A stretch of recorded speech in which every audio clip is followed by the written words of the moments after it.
407 years ago, our fathers brought forth on this continent a new nation, conceived in liberty, and dedicated to the proposition that all men are created equal.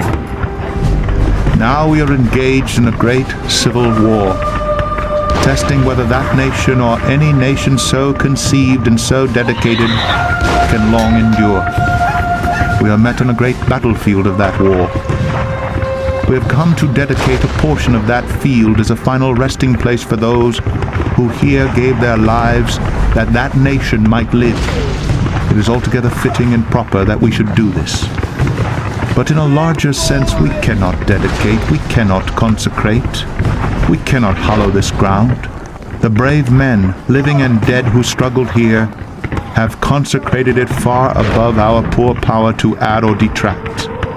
The world will little note nor long remember what we say here, but it can never forget what they did here.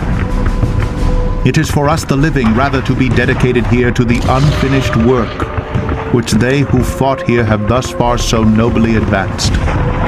It is rather for us to be here dedicated to the great task remaining before us, that from these honored dead we take increased devotion to that cause for which they gave the last full measure of devotion, that we here highly resolve that these dead shall not have died in vain,